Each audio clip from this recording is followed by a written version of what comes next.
This is a continuation of The Red Badge of Courage by Stephen Crane, comprising chapters 12 through 14. Chapter 12. The column that had butted stoutly at the obstacles in the roadway was barely out of the youth's sight before he saw dark waves of men come sweeping out of the woods and down through the fields. He knew at once that the steel fibers had been washed from their hearts. They were bursting from their coats and their equipments as from entanglements. They charged down upon him like terrified buffaloes. Behind them, blue smoke curled and clouded above the treetops, and through the thickets, he could sometimes see a distant pink glare. The voices of the cannon were clamoring in interminable chorus. The youth was horror-stricken. He stared in agony and amazement. He forgot that he was engaged in combating the universe. He threw aside his mental pamphlets on the philosophy of the retreated and rules for the guidance of the damned. The fight was lost. The dragons were coming with invincible strides. The army, helpless in the matted thickets and blinded by the overhanging night, was going to be swallowed. War, the red animal. War, the blood-swollen god, would have bloated Phil. Within him, something bad to cry out. He had the impulse to make a rallying speech, to sing a battle hymn, but he could only get his tongue to call into the air, "Why, what? What's the matter?" Soon he was in the midst of them. They were leaping and scampering all about him. Their blanched faces shone in the dusk. They seemed, for the most part, to be very burly men. The youth turned from one to another of them as they galloped along.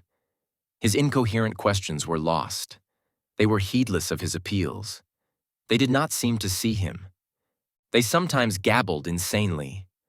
One huge man was asking of the sky, "Say, where to Plank Road?" Where to Plank Road? It was as if he had lost a child. He wept in his pain and dismay. Presently, men were running hither and thither in all ways. The artillery booming, forward, rearward, and on the flanks made jumble of ideas of direction. Landmarks had vanished into the gathered gloom. The youth began to imagine that he had got into the center of the tremendous quarrel, and he could perceive no way out of it. From the mouths of the fleeing men came 1,000 wild questions, but no one made answers. The youth, after rushing about and throwing interrogations at the heedless bands of retreating infantry, finally clutched a man by the arm. They swung around face to face. Why, stammered the youth, struggling with his balking tongue. The man screamed, "Let go me! Let go me!" His face was livid, and his eyes were rolling uncontrolled. He was heaving and panting. He still grasped his rifle, perhaps having forgotten to release his hold upon it. He tugged frantically, and the youth, being compelled to lean forward, was dragged several paces. "Let go me! Let go me!" Why?" stuttered the youth. "Well then," bawled the man in a lurid rage. He adroitly and fiercely swung his rifle. It crushed upon the youth's head. The man ran on. The youth's fingers had turned to paste upon the other's arm. The energy was smitten from his muscles. He saw the flaming wings of lightning flash before his vision. There was a deafening rumble of thunder within his head. Suddenly his legs seemed to die. He sank writhing to the ground. He tried to arise. In his efforts against the numbing pain, he was like a man wrestling with a creature of the air. There was a sinister struggle. Sometimes he would achieve a position half erect, battle with the air for a moment, and then fall again, grabbing at the grass. His face was of a clammy pallor. Deep groans were wrenched from him. At last, with a twisting movement, he got upon his hands and knees, and from thence, like a babe trying to walk, to his feet. Pressing his hands to his temples, he went lurching over the grass. He fought an intense battle with his body. His dulled senses wished him to swoon, and he opposed them stubbornly, his mind portraying unknown dangers and mutilations if he should fall upon the field. He went tall soldier fashion. He imagined secluded spots where he could fall and be unmolested. To search for one, he strove against the tide of pain. Once he put his hand to the top of his head and timidly touched the wound. The scratching pain of the contact made him draw a long breath through his clenched teeth. His fingers were dabbled with blood.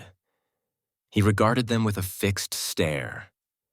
Around him he could hear the grumble of jolted cannon as the scurrying horses were lashed toward the front. Once, a young officer on a besplashed charger nearly ran him down. He turned and watched the mass of guns, men, and horses sweeping in a wide curve toward a gap in a fence. The officer was making excited motions with a gauntleted hand. The guns followed the teams with an air of unwillingness, of being dragged by the heels. Some officers of the scattered infantry were cursing and railing like fishwives. Their scolding voices could be heard above the din. Into the unspeakable jumble in the roadway rode a squadron of cavalry. The faded yellow of their facings shone bravely. There was a mighty altercation. The artillery were assembling as if for a conference. The blue haze of evening was upon the field. The lines of forest were long purple shadows. One cloud lay along the western sky, partly smothering the red. As the youth left the scene behind him, he heard the guns suddenly roar out. He imagined them shaking in black rage. They belched and howled like brass devils guarding a gate. The soft air was filled with the tremendous remonstrance.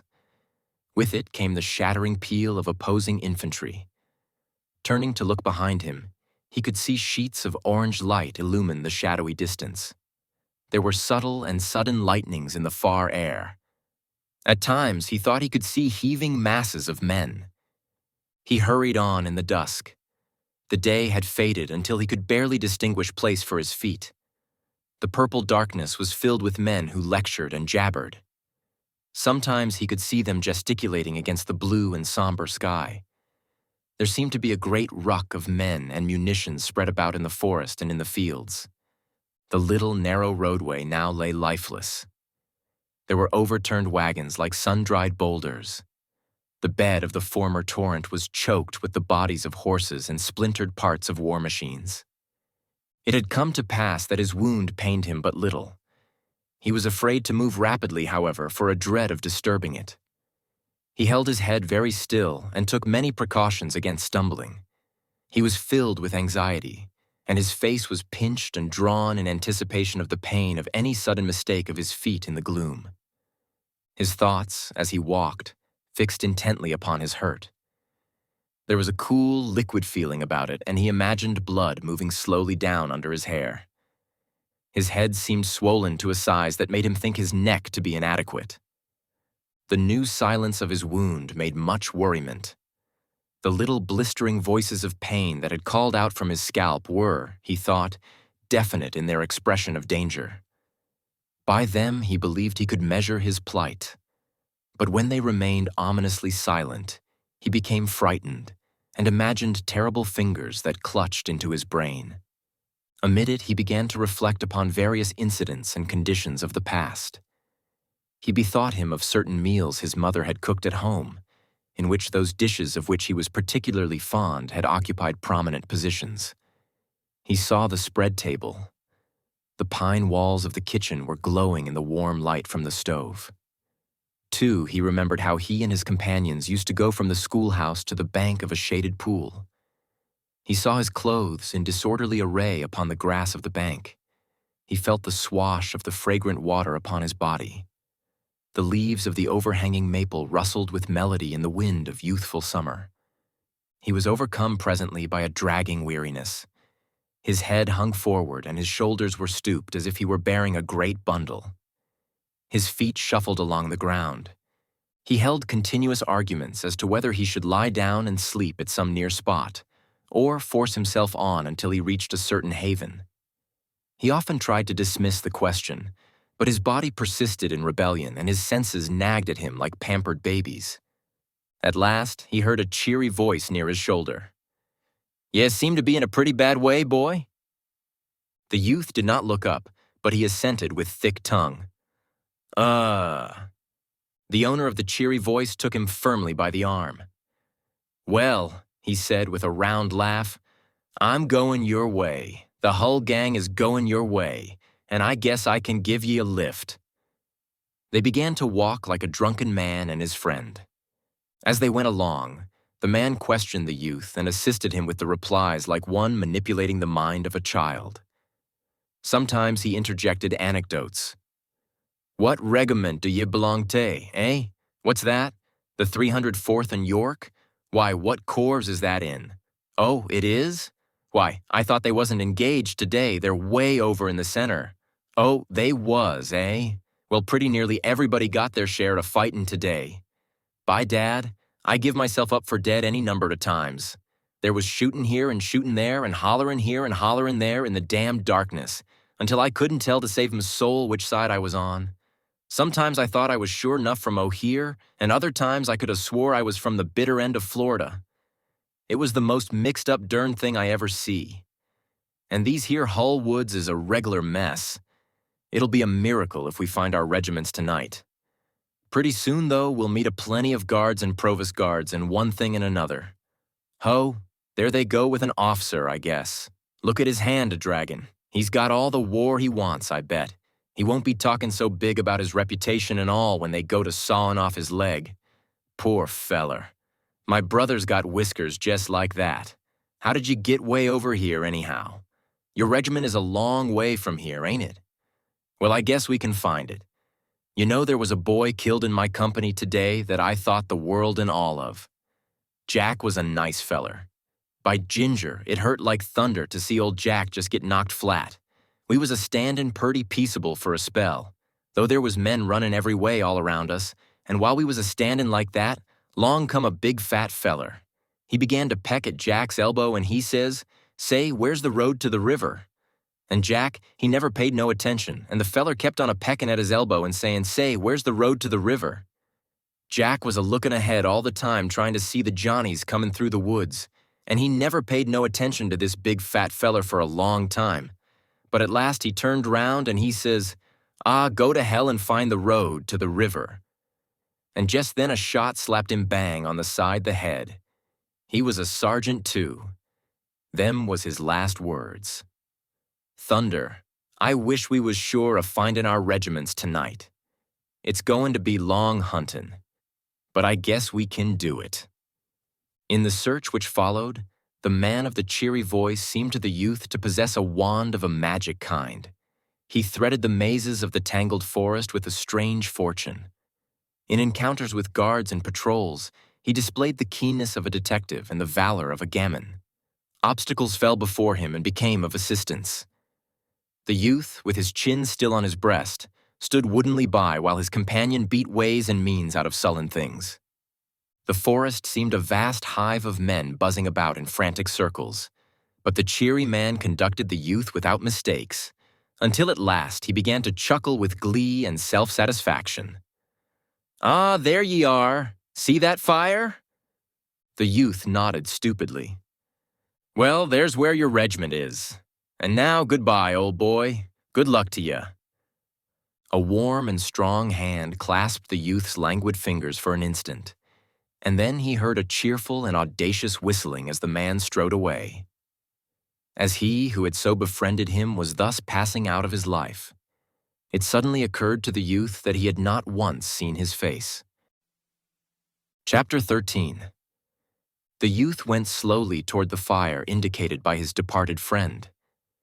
As he reeled, he bethought him of the welcome his comrades would give him. He had a conviction that he would soon feel in his sore heart the barbed missiles of ridicule. He had no strength to invent a tale. He would be a soft target. He made vague plans to go off into the deeper darkness and hide, but they were all destroyed by the voices of exhaustion and pain from his body. His ailments, clamoring, forced him to seek the place of food and rest, at whatever cost. He swung unsteadily toward the fire. He could see the forms of men throwing black shadows in the red light, and as he went nearer, it became known to him in some way that the ground was strewn with sleeping men. Of a sudden, he confronted a black and monstrous figure. A rifle barrel caught some glinting beams. "Halt! Halt!" He was dismayed for a moment, but he presently thought that he recognized the nervous voice.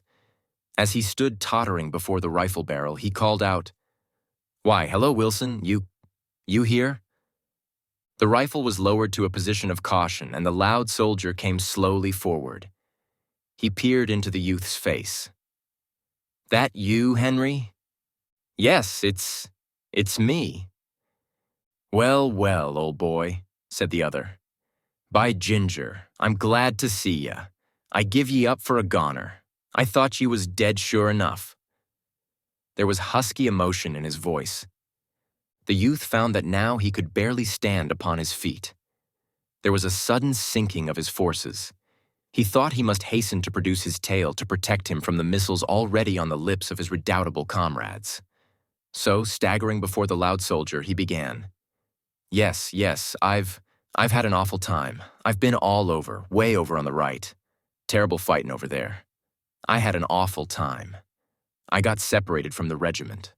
Over on the right, I got shot. In the head. I never see sech fightin'. Awful time. I don't see how I could have got separated from the regiment. I got shot, too. His friend had stepped forward quickly. "What? Got shot? Why didn't you say so first? Poor old boy, we must— Hold on a minute, what am I doing? I'll call Simpson." Another figure at that moment loomed in the gloom. They could see that it was the corporal. "Who you talking to, Wilson?" he demanded. His voice was anger-toned. "Who you talking to? You the derndest sentinel? Why, hello, Henry, you here? Why, I thought you was dead 4 hours ago. Great Jerusalem. They keep turning up every 10 minutes or so. We thought we'd lost 42 men by straight count, but if they keep on a-comin' this way, we'll get the company all back by morning yet." "Where was ya?" "Over on the right, I got separated," began the youth with considerable glibness. But his friend had interrupted hastily.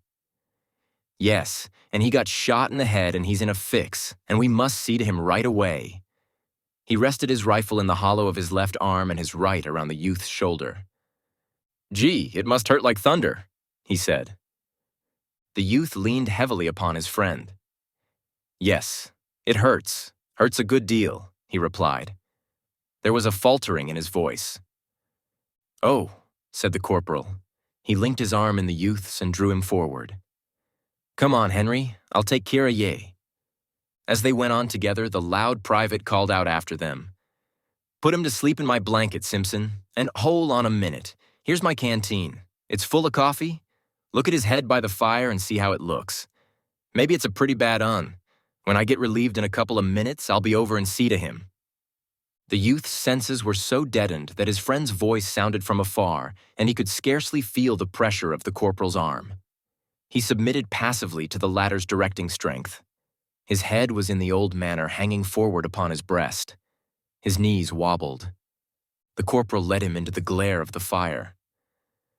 "Now, Henry," he said, "let's have a look at your old head."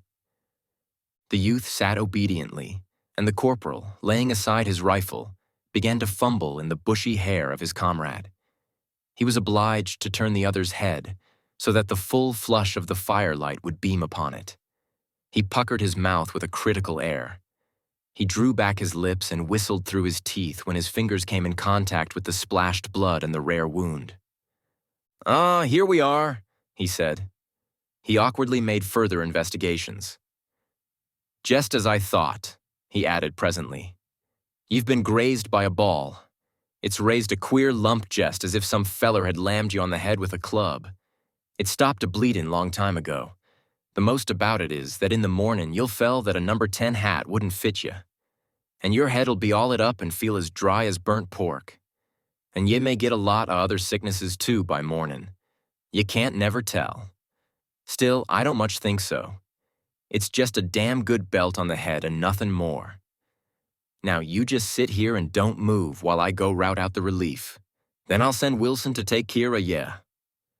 The corporal went away. The youth remained on the ground like a parcel. He stared with a vacant look into the fire. After a time, he aroused, for some part, and the things about him began to take form. He saw that the ground in the deep shadows was cluttered with men, sprawling in every conceivable posture. Glancing narrowly into the more distant darkness, He caught occasional glimpses of visages that loomed pallid and ghostly, lit with a phosphorescent glow. These faces expressed in their lines the deep stupor of the tired soldiers. They made them appear like men drunk with wine. This bit of forest might have appeared to an ethereal wanderer as a scene of the result of some frightful debauch. On the other side of the fire, the youth observed an officer asleep, seated bolt upright, with his back against a tree. There was something perilous in his position. Badgered by dreams, perhaps, he swayed with little bounces and starts, like an old, toddy-stricken grandfather in a chimney corner. Dust and stains were upon his face. His lower jaw hung down as if lacking strength to assume its normal position. He was the picture of an exhausted soldier after a feast of war. He had evidently gone to sleep with his sword in his arms. These two had slumbered in an embrace, but the weapon had been allowed in time to fall unheeded to the ground. The brass-mounted hilt lay in contact with some parts of the fire. Within the gleam of rose and orange light from the burning sticks were other soldiers, snoring and heaving, or lying death-like in slumber. A few pairs of legs were stuck forth, rigid and straight. The shoes displayed the mud or dust of marches, and bits of rounded trousers, protruding from the blankets, showed rents and tears from hurried pitchings through the dense brambles. The fire cackled musically. From it swelled light smoke. Overhead, the foliage moved softly. The leaves, with their faces turned toward the blaze, were colored shifting hues of silver, often edged with red. Far off to the right, through a window in the forest, could be seen a handful of stars lying, like glittering pebbles, on the black level of the night. Occasionally, in this low-arched hall, a soldier would arouse and turn his body to a new position, the experience of his sleep having taught him of uneven and objectionable places upon the ground under him. Or perhaps he would lift himself to a sitting posture, blink at the fire for an unintelligent moment, throw a swift glance at his prostrate companion, and then cuddle down again with a grunt of sleepy content. The youth sat in a forlorn heap until his friend, the loud young soldier, came, swinging 2 canteens by their light strings. "Well now, Henry, old boy," said the latter, "we'll have ye fixed up in jest about a minute." He had the bustling ways of an amateur nurse. He fussed around the fire and stirred the sticks to brilliant exertions. He made his patient drink largely from the canteen that contained the coffee. It was to the youth a delicious draught. He tilted his head afar back and held the canteen long to his lips. The cool mixture went caressingly down his blistered throat. Having finished, he sighed with comfortable delight. The loud young soldier watched his comrade with an air of satisfaction. He later produced an extensive handkerchief from his pocket. He folded it into a manner of bandage and soused water from the other canteen upon the middle of it. This crude arrangement he bound over the youth's head, tying the ends in a queer knot at the back of the neck. "There," he said, moving off and surveying his deed. "Ye look like the devil, but I bet ye feel better." The youth contemplated his friend with grateful eyes. Upon his aching and swelling head, the cold cloth was like a tender woman's hand. "Ye don't holler ner say nothin'," remarked his friend approvingly. "I know I'm a blacksmith at takin' keer of sick folks, and ye never squeaked. You're a good un, Henry. Most o' men would have been in the hospital long ago. A shot in the head ain't foolin' business." The youth made no reply, but began to fumble with the buttons of his jacket. "Well, come now," continued his friend. "Come on. I must put you to bed and see that ye get a good night's rest." The other got carefully erect, and the loud young soldier led him among the sleeping forms lying in groups and rows. Presently he stooped and picked up his blankets. He spread the rubber one upon the ground and placed the woolen one about the youth's shoulders. "There now," he said, "lie down and get some sleep." The youth, with his manner of dog-like obedience, got carefully down like a crone stooping. He stretched out with a murmur of relief and comfort. The ground felt like the softest couch. But of a sudden he ejaculated, "Hold on a minute, where you going to sleep?" His friend waved his hand impatiently. Right down there by ye? Well, but hold on a minute, continued the youth. What ye going to sleep in? I've got your... The loud young soldier snarled, Shut up and go on to sleep. Don't be making a damn fool of yourself, he said severely. After the reproof, the youth said no more. An exquisite drowsiness had spread through him. The warm comfort of the blanket enveloped him and made a gentle languor. His head fell forward on his crooked arm, and his weighted lids went softly down over his eyes. Hearing a splatter of musketry from the distance, he wondered indifferently if those men sometimes slept. He gave a long sigh, snuggled down into his blanket, and in a moment was like his comrades. Chapter 14. When the youth awoke, it seemed to him that he had been asleep for 1,000 years, and he felt sure that he opened his eyes upon an unexpected world. Gray mists were slowly shifting before the first efforts of the sun rays. An impending splendor could be seen in the eastern sky. An icy dew had chilled his face, and immediately upon arousing, he curled farther down into his blanket. He stared for a while at the leaves overhead, moving in a heraldic wind of the day. The distance was splintering and blaring with the noise of fighting. There was in the sound an expression of a deadly persistency, as if it had not began and was not to cease. About him were the rows and groups of men that he had dimly seen the previous night. They were getting a last draught of sleep before the awakening. The gaunt, careworn features and dusty figures were made plain by this quaint light at the dawning, but it dressed the skin of the men in corpse-like hues and made the tangled limbs appear pulseless and dead. The youth started up with a little cry when his eyes first swept over this motionless mass of men, thick spread upon the ground, pallid and in strange postures. His disordered mind interpreted the hall of the forest as a charnel place. He believed for an instant that he was in the house of the dead, and he did not dare to move lest these corpses start up, squalling and squawking. In a second, however, he achieved his proper mind. He swore a complicated oath at himself. He saw that this somber picture was not a fact of the present, but a mere prophecy. He heard then the noise of a fire crackling briskly in the cold air, and turning his head, he saw his friend pottering busily about a small blaze. A few other figures moved in the fog, and he heard the hard cracking of axe blows. Suddenly there was a hollow rumble of drums. A distant bugle sang faintly. Similar sounds, varying in strength, came from near and far over the forest.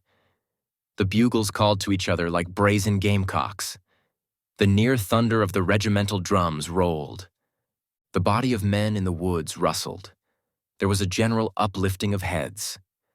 A murmuring of voices broke upon the air. In it there was much bass of grumbling oaths. Strange gods were addressed in condemnation of the early hours necessary to correct war. An officer's peremptory tenor rang out and quickened the stiffened movement of the men. The tangled limbs unraveled.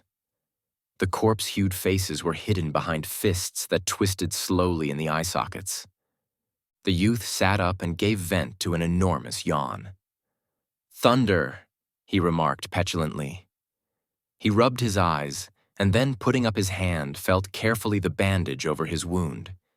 His friend, perceiving him to be awake, came from the fire. "Well, Henry, old man, how do you feel this morning?" he demanded. The youth yawned again. Then he puckered his mouth to a little pucker. His head, in truth, felt precisely like a melon, and there was an unpleasant sensation at his stomach. "Oh, Lord, I feel pretty bad," he said. "Thunder!" exclaimed the other. "I hoped you'd feel all right this morning. Let's see the bandage. I guess it slipped." He began to tinker at the wound in rather a clumsy way until the youth exploded. "Gosh darn it," he said in sharp irritation. "You're the hangdest man I ever saw. You wear muffs on your hands. Why in good thunderation can't you be more easy? I'd rather you'd stand off and throw guns at it. Now go slow and don't act as if you was nailing down carpet." He glared with insolent command at his friend, but the latter answered soothingly. "Well, well, come now and get some grub," he said. "Then maybe you'll feel better." At the fireside, the loud young soldier watched over his comrade's wants with tenderness and care. He was very busy marshaling the little black vagabonds of tin cups and pouring into them the streaming iron-colored mixture from a small and sooty tin pail. He had some fresh meat, which he roasted hurriedly on a stick. He sat down then and contemplated the youth's appetite with glee. The youth took note of a remarkable change in his comrade since those days of camp life upon the riverbank. He seemed no more to be continually regarding the proportions of his personal prowess. He was not furious at small words that pricked his conceits. He was no more a loud young soldier. There was about him now a fine reliance. He showed a quiet belief in his purposes and his abilities. And this inward confidence evidently enabled him to be indifferent to little words of other men aimed at him. The youth reflected. He had been used to regarding his comrade as a blatant child with an audacity grown from his inexperience, thoughtless, headstrong, jealous, and filled with a tinsel courage. A swaggering babe accustomed to strut in his own dooryard. The youth wondered where had been born these new eyes, when his comrade had made the great discovery that there were many men who would refuse to be subjected by him. Apparently, the other had now climbed a peak of wisdom from which he could perceive himself as a very wee thing. And the youth saw that ever after it would be easier to live in his friend's neighborhood. His comrade balanced his ebony coffee cup on his knee. "Well, Henry," he said, "what do you think the chances are? Do you think we'll wallop 'em?" The youth considered for a moment. "Day before yesterday," he finally replied with boldness. "You would have bet you'd lick the hull kit and boodle all by yourself?" His friend looked a trifle amazed. "Would I?" he asked. He pondered. "Well, perhaps I would," he decided at last. He stared humbly at the fire. The youth was quite disconcerted at this surprising reception of his remarks. "Oh no, you wouldn't either," he said, hastily trying to retrace. But the other made a deprecating gesture. "Oh, ye needn't mind, Henry," he said. "I believe I was a pretty big fool in those days." He spoke as after a lapse of years. There was a little pause. "All the officers say we've got the Rebs in a pretty tight box," said the friend, clearing his throat in a commonplace way. "They all seem to think we've got 'em just where we want 'em." "I don't know about that," the youth replied. "What I seen over on the right makes me think it was the other way about. From where I was, it looked as if we was getting a good poundin' yesterday." "Do you think so?" inquired the friend. "I thought we handled 'em pretty rough yesterday." "Not a bit," said the youth. "Why, Lord, man, you didn't see nothing of the fight." "Why?" Then a sudden thought came to him. "Oh, Jim Conklin's dead." His friend started. "What, is he? Jim Conklin?" The youth spoke slowly. "Yes, he's dead. Shot in the side." "You don't say so. Jim Conklin. Poor cuss." All about them were other small fires surrounded by men with their little black utensils. From one of these near came sudden sharp voices in a row. It appeared that two light-footed soldiers had been teasing a huge bearded man, causing him to spill coffee upon his blue knees. The man had gone into a rage and had sworn comprehensively. Stung by his language, his tormentors had immediately bristled at him with a great show of resenting unjust oaths. Possibly there was going to be a fight. The friend arose and went over to them, making pacific motions with his arms. "Oh, here now, boys, what's the use?" he said. "We'll be at the Rebs in less than an hour. What's the good fightin' 'mong ourselves?" One of the light-footed soldiers turned upon him, red-faced and violent. "You needn't come around here with your preachin'. I suppose you don't approve of fightin' since Charlie Morgan licked ye. But I don't see what business this here is, yours or anybody else." "Well, it ain't," said the friend mildly. "Still, I hate to see—" There was a tangled argument. Well, said the two, indicating their opponent with accusative forefingers. The huge soldier was quite purple with rage. He pointed at the two soldiers with his great hand, extended claw-like. Well, But during this argumentative time, the desire to deal blows seemed to pass, although they said much to each other. Finally, the friend returned to his old seat. In a short while, the three antagonists could be seen together in an amiable bunch. "Jimmy Rogers says I'll have to fight him after the battle today," announced the friend as he again seated himself. "He says he don't allow no interfering in his business. I hate to see the boys fighting among themselves." The youth laughed.